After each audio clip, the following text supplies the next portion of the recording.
The queen's grief. The stars were quiet tonight. High above the burning deserts of planet Xylon, the royal palace stood tall. Made from dark silver and black stone, it looked cold and strong, just like the one who ruled it, Queen Arala of the Zathari Empire. 10 years ago she had been a proud and loving mother, but everything changed the day the war began.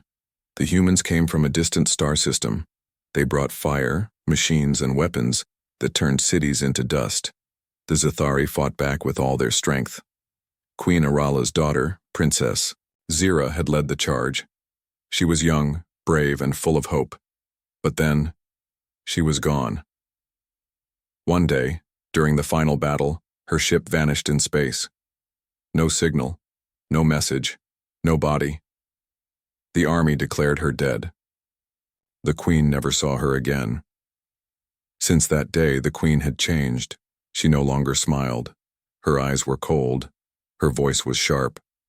She did not speak of her daughter. No one was allowed to mention Zira's name in the palace. If anyone did, they were punished. The queen ruled with power, not love. The war had ended, but peace had never returned to her heart. Tonight she stood on her balcony looking at the twin moons of Xylon. The wind was dry and full of sand, but she didn't move. Her long black cape waved behind her like smoke. Her most trusted general, Commander Varric, stood beside her.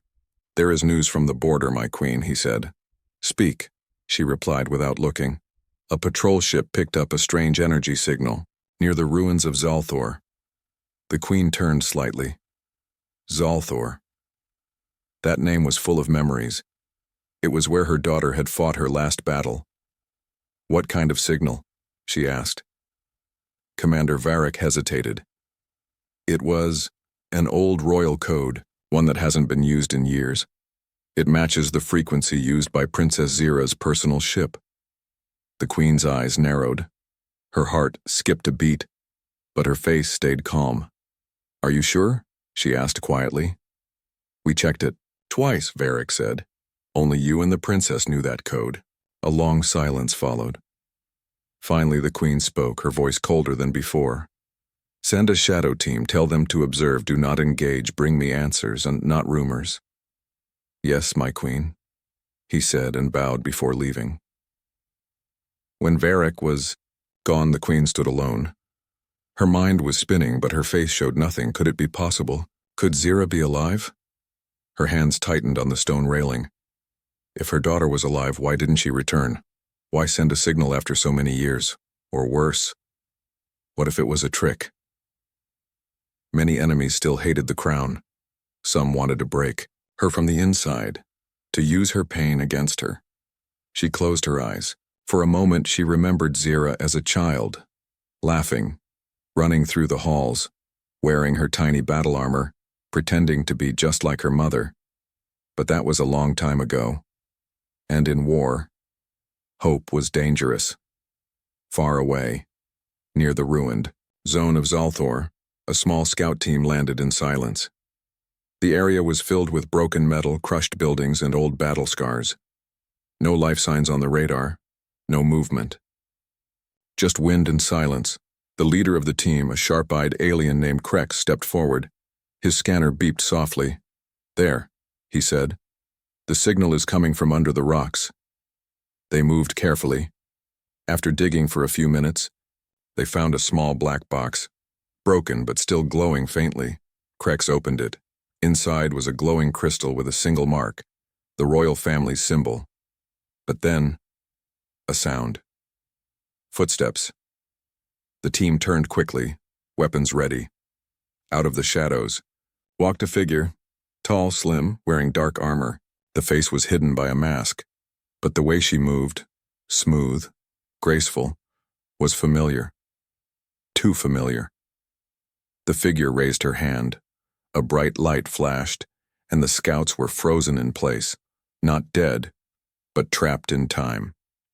Then she spoke, voice filtered through the mask. "Tell the queen. Her daughter is coming home."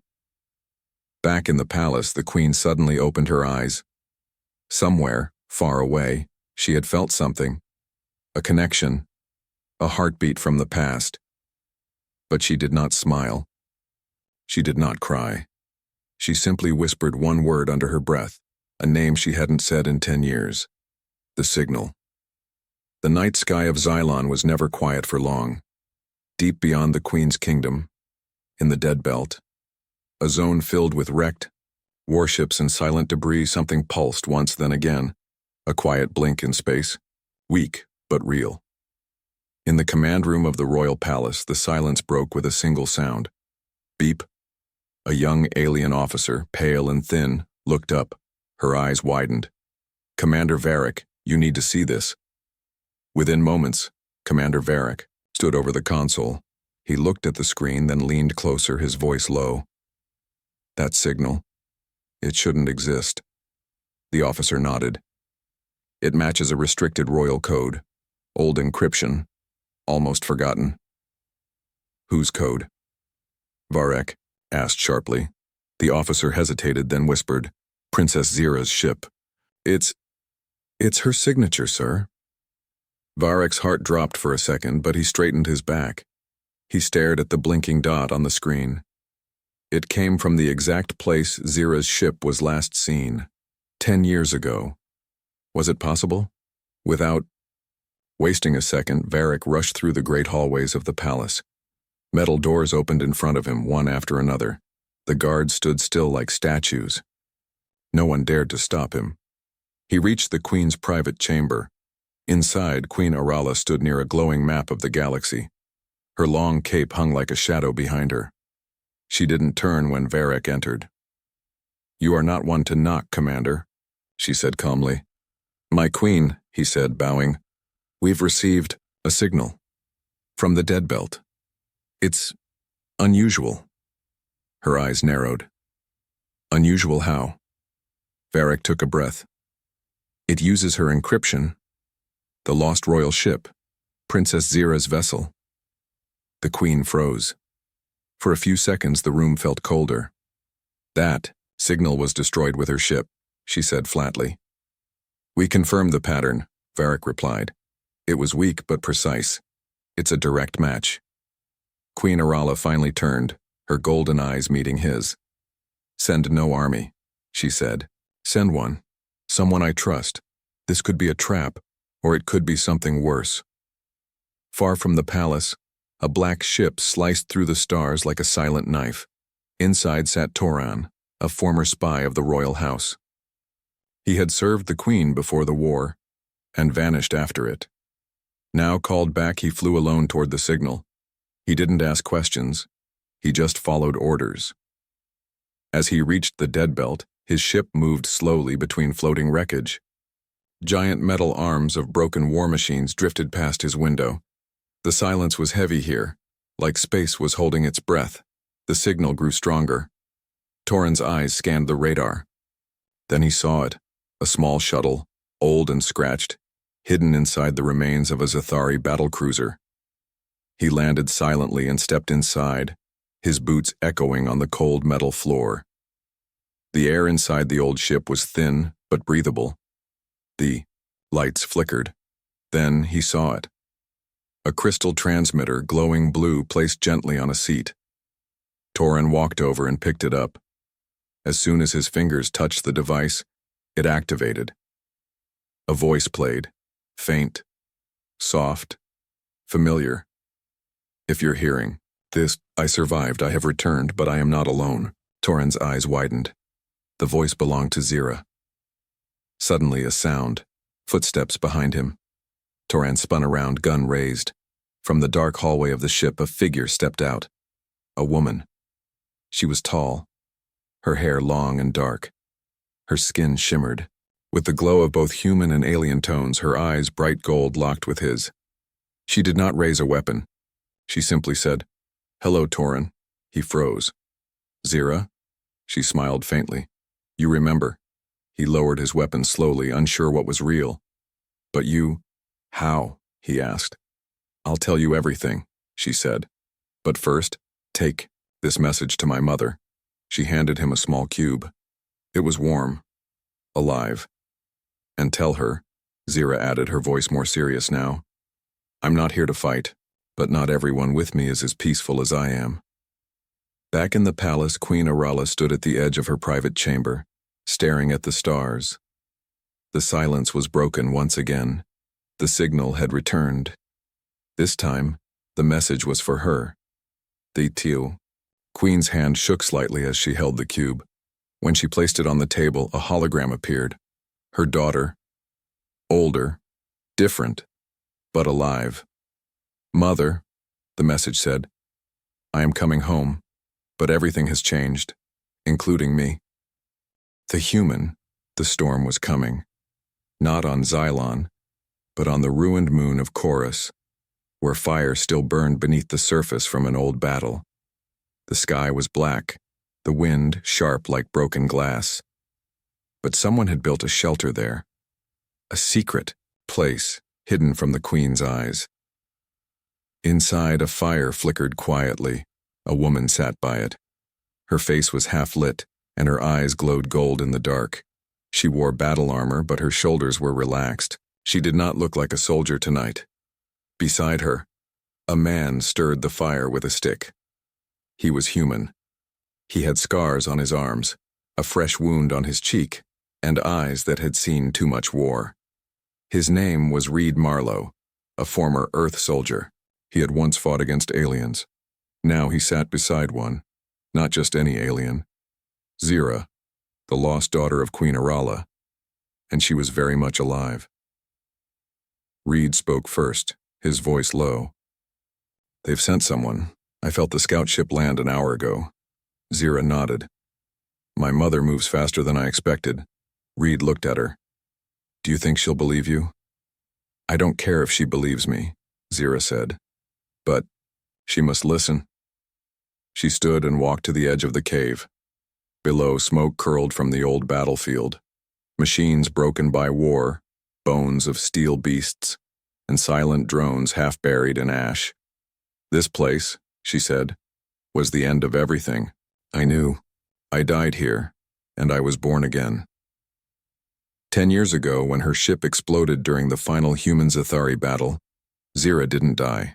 She crashed, wounded, broken, and hunted by both sides. She had been saved, not by her own people, but by the humans she was trained to kill, and among them one soldier had stayed behind to protect her. Reed. They hid, healed, and learned from each other. Slowly they stopped being enemies. Slowly they became more. Now they were something else. Not alien, not human, but both. Zira looked at Reed. We don't have much time. If my mother sends more scouts, they won't talk first. Reed picked up his plasma rifle. Then we'll make them listen. Meanwhile, on the edge of the ruins, Toran, the royal spy, climbed down from his ship. He had returned, this time with a warning, not an army, but a message. The Queen wanted truth. Toran activated a drone that flew ahead of him, scanning the area. His steps were careful. The land here remembered war. Traps were still alive.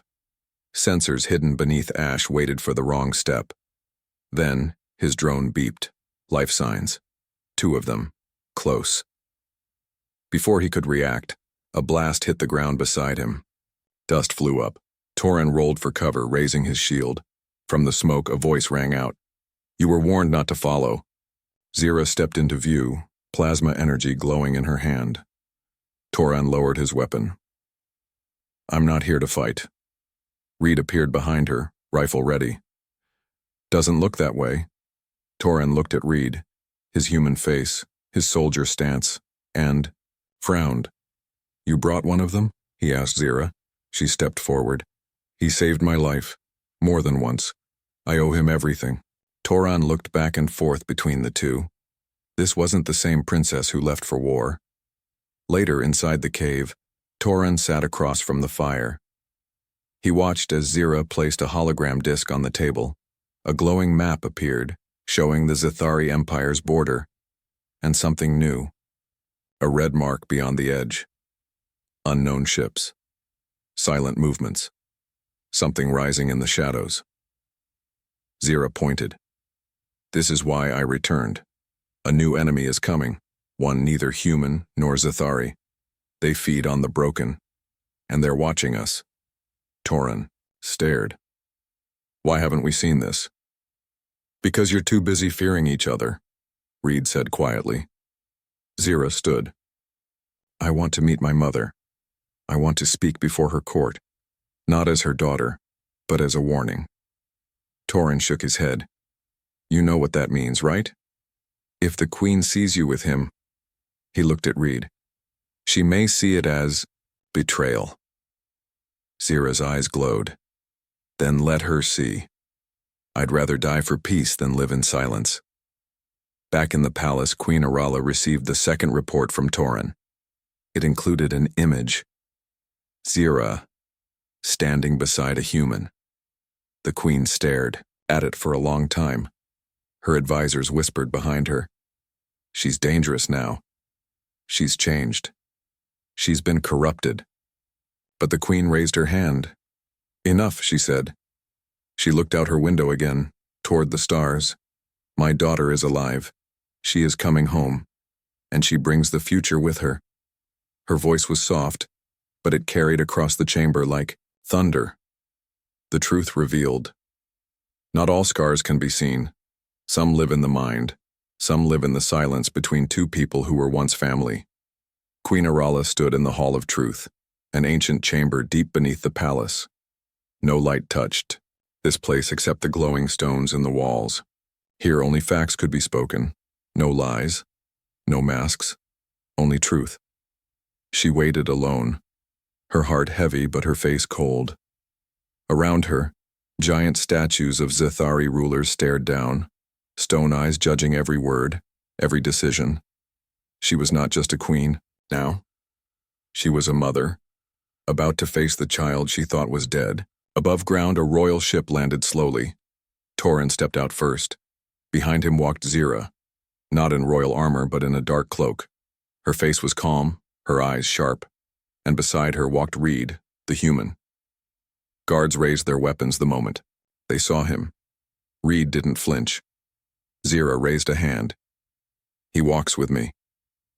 The guards hesitated, but moved aside. This was not the same girl they had once seen playing in the palace halls. This was a warrior, a survivor, a stranger. Inside the Hall of Truth, mother and daughter stood face to face for the first time in 10 years. Neither spoke at first. Reed stayed near the door, watched by guards, ready for anything. Finally, Queen Arala broke the silence. Her voice was like ice. You were dead. Zira's voice was quiet, steady. I lived. The Queen stepped forward. You vanished. You never called. You left your people, your blood. I was hunted, Zira said. By humans, by traitors, even by our own. Queen Arala's eyes burned. And you chose a human to protect you? Zira glanced back at Reed. He didn't choose me. I chose him. He saved my life, more than once. A long silence followed. Then the Queen whispered, Why return now? Zira reached into her cloak and placed a small device on the table. A map appeared in the air. It showed space beyond the known star systems. Shapes moved in the dark. Long ships, silent and cold, feeding on wrecks, on the dead. Because something worse is coming, Zira said. Something ancient, something hungry. She looked her mother in the eyes. They don't care about Zethari or humans. They will destroy everything unless we stop them, together. Queen Arala studied the map. Her fingers trembled slightly. She remembered tales from old texts of beings who traveled through black holes, who whispered through radiation, who left only silence behind. Why should I believe this? She asked. Zira stepped forward. Because I saw them, I fought them, and I nearly died again. She pulled back her cloak. Across her back were marks, deep scars in strange burned patterns, not made by weapons, made by something alive, something that had touched her mind. Reed looked away. Even he couldn't bear to see what they'd done to her. Queen Arala's cold mask cracked. For just a moment her face showed fear, not for the galaxy, but for her daughter. Later, in the Queen's private chamber, the two sat in silence. Mother and daughter. No longer ruler and warrior, just two broken souls trying to understand each other. Queen Arala finally said, "I mourned you for years. I blamed the humans.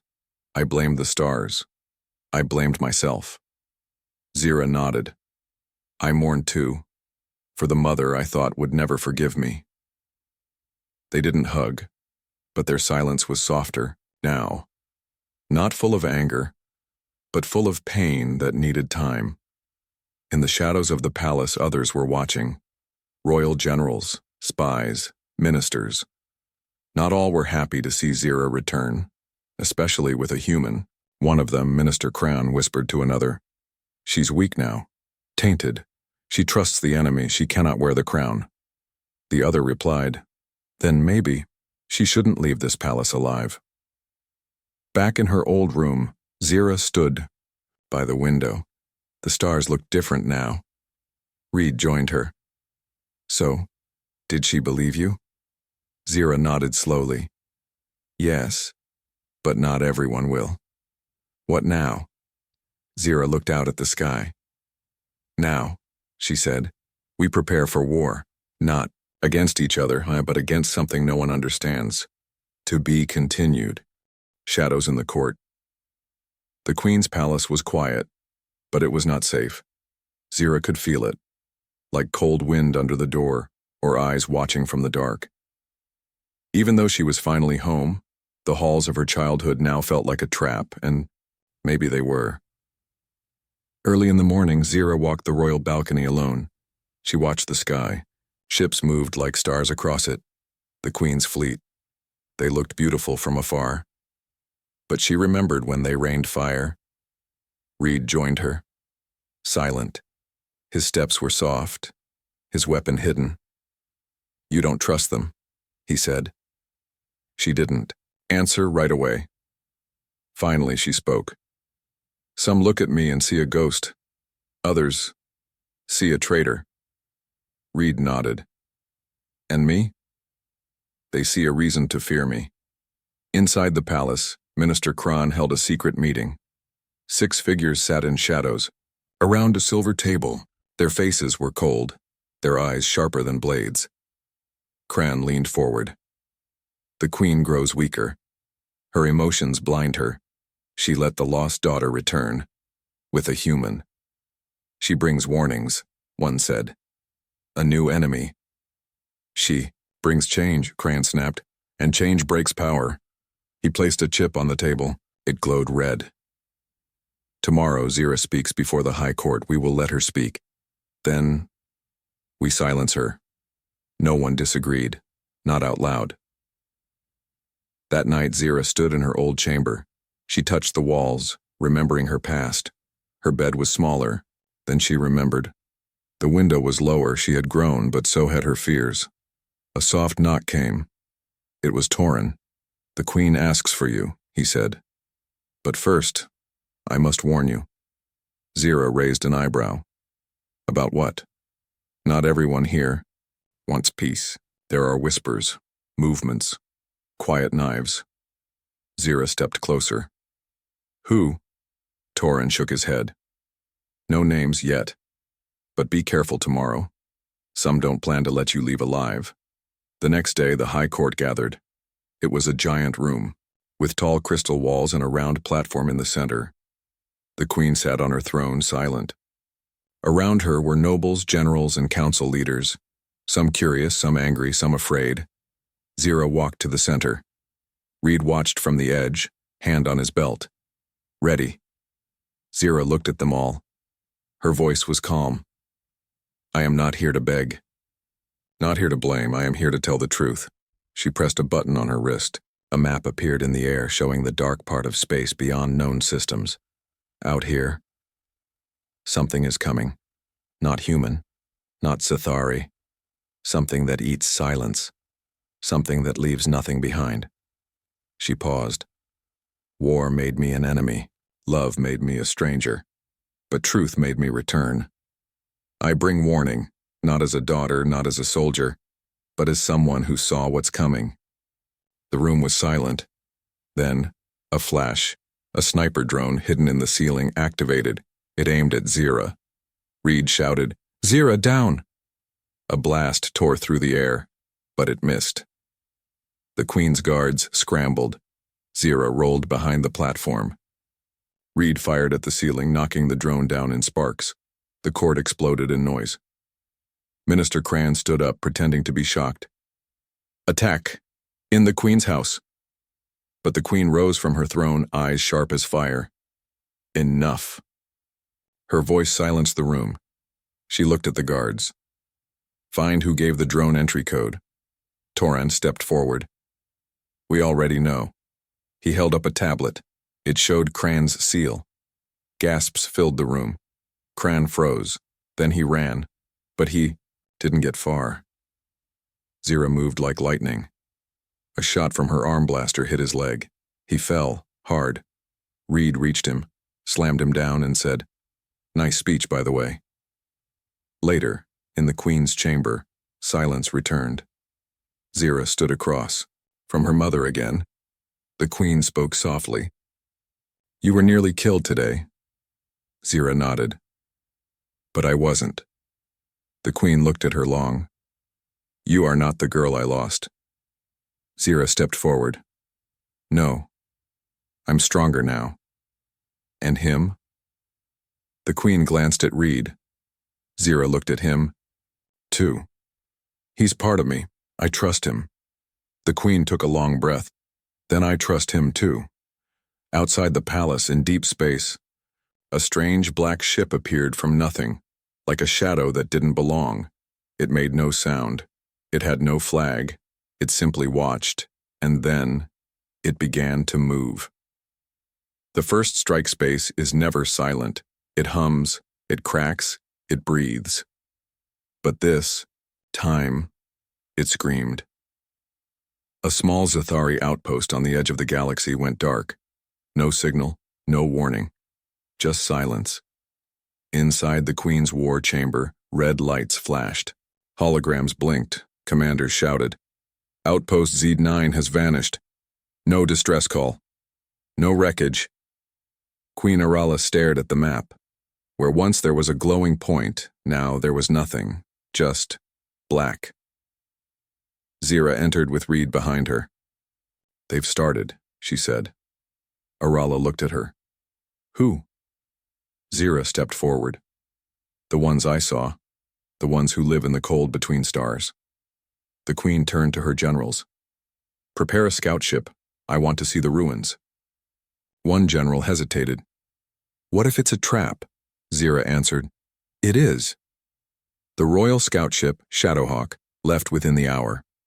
Zira, Reed, Toran, and a small elite team entered deep space.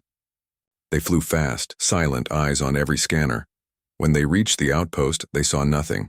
No station, no parts. Just floating dust. Reed narrowed his eyes. This wasn't war. It was erasing. Zira's voice was cold. "They don't just kill, they remove." Suddenly, alarms blared. The ship's sensors picked up a shape. 1, then 5, then 12. Unknown ships, black as shadows, with no heat, no signal. They moved like insects, and surrounded the Shadowhawk in seconds. Zira stood. "They're here." The pilot shouted. "They're locking on us!" "Shields!" Reed barked, but it was too late. The ship was hit with a silent blast. No fire, no noise. But systems shut down instantly. The lights went out. They were blind. Inside the ship, red emergency lights blinked. Oxygen levels dropped. Zira, Reed, and Toran grabbed weapons. Zira said, "They'll board. They won't talk." The hull creaked. Something was coming through. Reed held his rifle tight. "We hold them off, no surrender." The metal wall cracked open, and the first creature stepped in. It wasn't a machine, and it wasn't alive in the way they understood. It was tall, thin, wrapped in black armor that moved like skin. No eyes, no mouth, just a smooth head, and long arms ending in glowing claws. It floated, not walked, across the floor. Then more came. Zira fired first. Her shot hit the thing in the chest and went through it like smoke. Reed threw a plasma grenade. Boom. Nothing. The creature reformed. Torin gasped.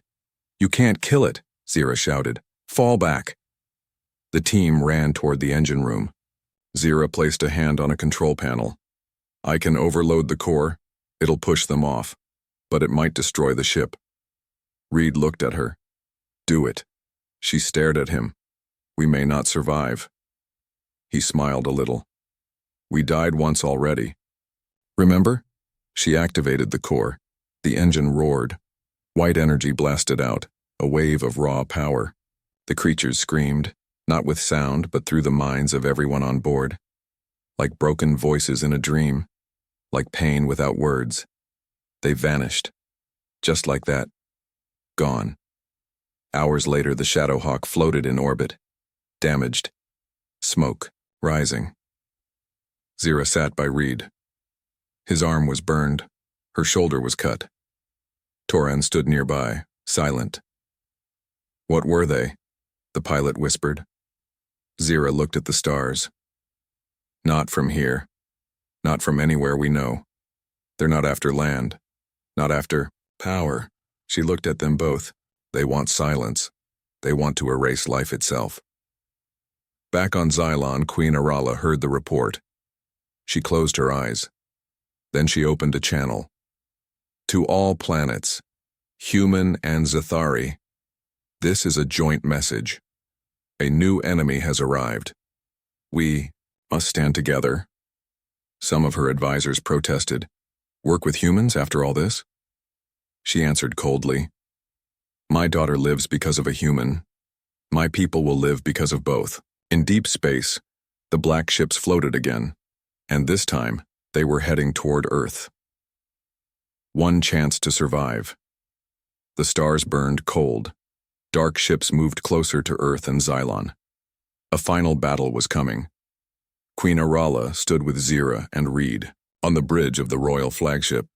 "This is our last chance," the Queen said. "If we fail, everything dies." Zira looked out the window. She thought about the long years lost, the battles fought, the pain that never left. "Then we don't fail," she said. "Not now."